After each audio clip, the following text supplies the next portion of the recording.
Welcome back to COVID-19 Franchise Leaders Respond. I'm your host, Red Boswell, president of IFPG, and we are joined today by the legendary John Hewitt. John has no one on earth that has a more illustrious career in franchising than Mr. Hewitt. Thanks so much for joining us today, John. Well, thank you for those kind words. Yes, sir. It's the truth. I was there when you won Entrepreneur of the Year and have seen you build global empires numerous times, and we're honored to have you. How are you? You know, you're in the epicenter, unless you're maybe a vacation home or something, but I think you're right in the middle of it all. How are you and the family holding up? I'm actually in my Virginia home, so I'm in a relatively safe place in the country, and we're doing well, except for a bit of cabin fever.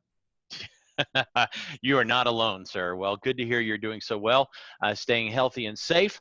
So we're here to talk. John is the founder CEO of ATAX and adding quite a few more brands to his stable with loyalty brands. So John, as we start, before we go into what you're doing, what you're seeing, help us understand loyalty brands, ATAX, and any other brands you're rolling out.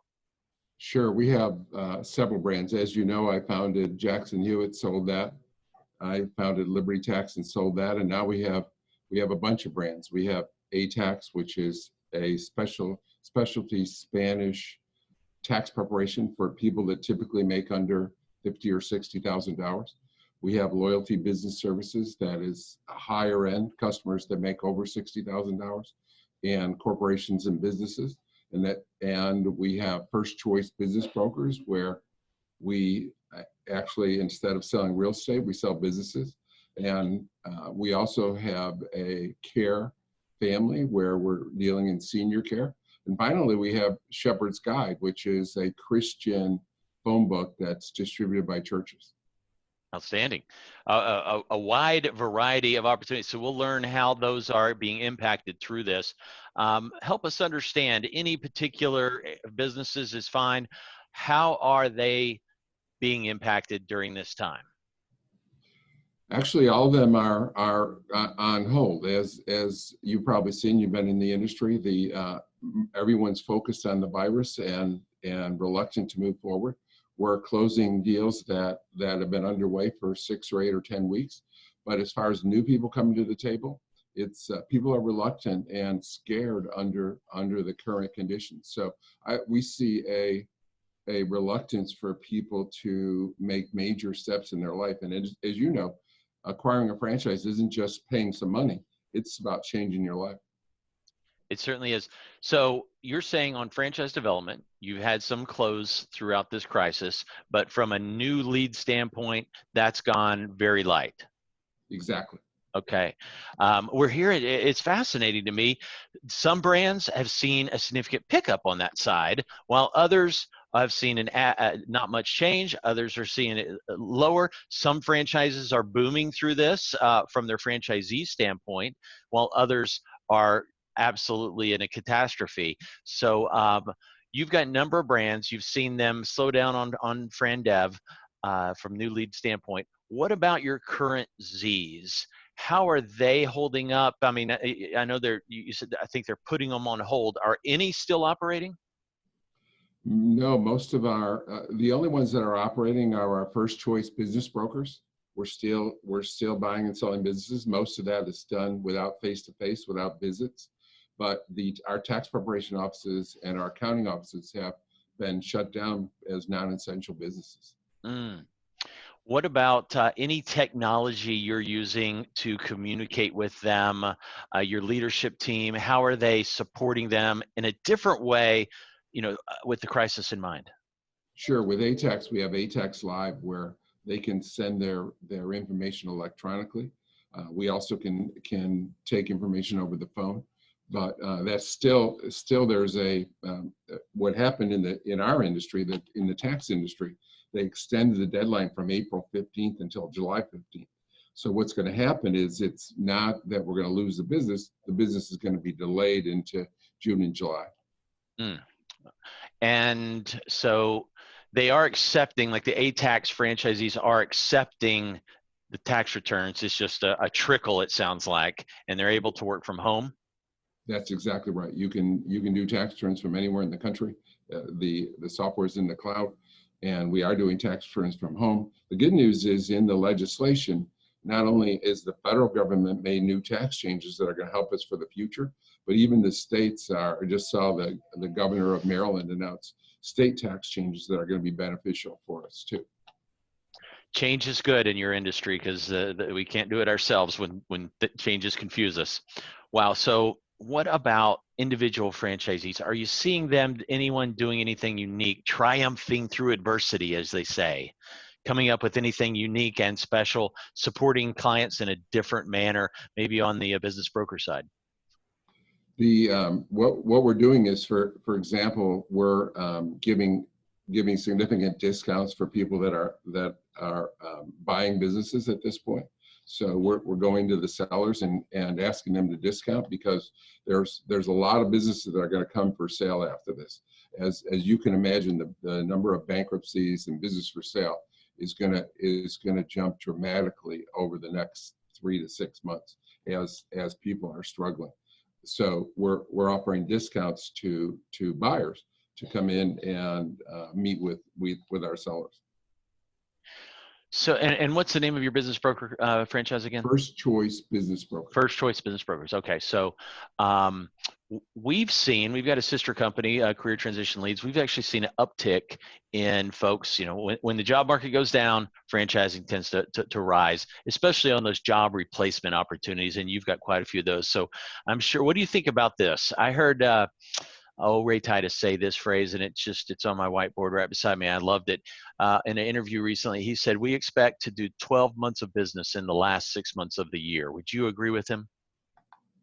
Well, I think he's right, and you're right in the sense that once this pandemic settles down, there's going to be so many millions of people laid off and looking for something secure, and that's one of the as of course we know that's one of the best type of new franchisees is someone that's been dislodged from their employment. So we expect there to be a uptick in interested people once this is over. But right now, when we have people coming in to talk to us and new development, new leads, they just are they're bored at home and just want to talk. So the average conversation is 2 or 3 times longer if we let it go than in the past. Now that's good in the way that we get to know our customers better and quicker, but it also we can handle less volume because people just want to talk. They're bored at sitting at home. Do you have any predictions for any particular sectors that you think will really thrive in the new economy, the new COVID economy, even after we've reached that peak and gone way down, and it's a minimal concern. Things are changing, and certain industries are impacted, and it won't go back. Any predictions there? Well, in a couple of our brands in particular, I don't think too much about other brands, but in our brands, a couple are going to benefit. One is business brokers, because there's going to be a lot of businesses for sale, and there's going to be some hungry buyers out there, as we described, from all the people laid off, and they're talking about 15% unemployment. I don't know how there's only going to be 15% unemployment. I mean, over 50% of businesses are closed. So I would think unemployment's going to go to 20 or 30%. It's hard to believe that the economists are just predicting 15% unemployment. I think it's going to be substantially higher. Also, one of our businesses is virtual. Our loyalty business services, where we do accounting and tax, we actually offer to do the accounting and the tax work for the accountants. So we go in for the mom and pop CPA, and we'll do your tax work. We'll do your accounting, and we'll do your tax work. Now that's going to be a lot more interest to them. They don't need to go out and hire as many people and have as much closeness in the future as we're doing off-siting their accounting and their tax work. So there are going to be various businesses that are going to benefit from the virus and the pandemic. You know, we've been using the hashtag franchising stronger together. It really feels like encompasses what we're going through together. I can't imagine being a mom and pop right now. Can you see, maybe you already experienced this, mom and pops, individual sole proprietors in any of the industries that y'all represent that are interested in converting, moving over to a brand with the support and infrastructure that you provide? Well, right now, the most of the mom and pops that we're looking at are in the tax industry, so they're up to here with their tax work. This is April, so even though people are staying home, April is always busy for us. 50% of the people in the United States wait and file in April, so it's a busy time for us. They're not thinking about next year. They're not thinking about post taxes. So, but yes, we see a number of conversions, and we've invented some programs for our franchisees, for example. So, for example, the new loan, the new SBA loan, there are millions of businesses and religious organizations, our Hispanic churches, our churches, they qualify for a SBA loan, but they don't know how to do it. And so we have a new program where we can be their agent and help them develop the paperwork. And that's another income source for our tax people. Outstanding. So nice pivot there. You saw all the there's a lot of confusion out there about what's available, when it's available, who's qualified, who's not, how many can I apply for, this and that. So your franchisees saw an opportunity, they banded together, they got educated together through your leadership, and now they are providing those additional services to churches, small business owners, organizations of all types. Wow. Exactly. We did a training for them this week, and we're putting out our first webinar today for the public on telling them how to do it and offering our services to be able to help them through the process. John, that's impressive. I love to hear stories of just flexibility. This is a big organization, and you're able to pivot, as we've been saying so often, and offer something new that wasn't even a thought before. If I'm thinking right, your businesses, your franchise opportunities are all more on the affordable side of things. Do you see changes occurring with financing for those? You know, people in the past, 401k rollovers were big, especially in the low end, and yet 401k's been hit pretty hard. Are they doing more on the SBA? Are you seeing more home equity? Any notice there of a significant difference? Not over the last 3 months, and I think it's too early to tell for going forward. The biggest thing would be is if the government steps up in stimulus number 4 and provides extra funding or extra initiatives for people to not only stay in business, for people to start in business. So I think the government could play the biggest part in that. I don't see it changing dramatically. The banks are, again, up to here with to handling the loan process they're going to have. There are going to be tens of millions of small business in this country that are applying for loans, and there are 30 million small businesses in this country.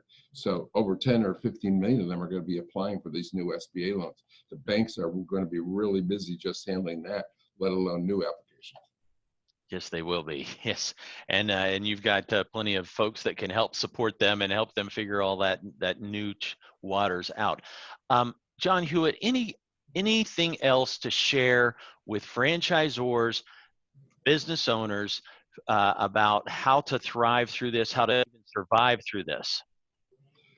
Well, just as we looked at that opportunity and said, here's another income source for us by providing loans. I think in adversity there's opportunity, and so we all need to look at ways we can thrive in difficult times. We all need to find our niche and beat our competitors to the punch. So I think we need to think about opportunities. I saw Shake Shack. I saw an interview of him today, and they've really changed their business dramatically over the last couple of weeks, and are doing more carry out and more delivery than they've ever done before, and they're looking at changing their business model going forward as a result of that. So I think we need to look for opportunities. I learned a long time ago that you don't make money by getting people to change. You make money by seeing what they need and delivering it. Amen. Meeting the need. Absolutely. Well, you've done that in spades in your career, and obviously have a bunch more that you're building. So thank you, John Hewitt. Guys, hopefully I'm certain you've gleaned some great value from hearing what John and his organizations are doing. We appreciate you, and we know this is a busy time for you too, very busy time. Thank you so much for sharing it with us today on COVID-19 Franchise Leaders Respond. My pleasure. Thanks, Red. Absolutely, anytime, sir. Thank you.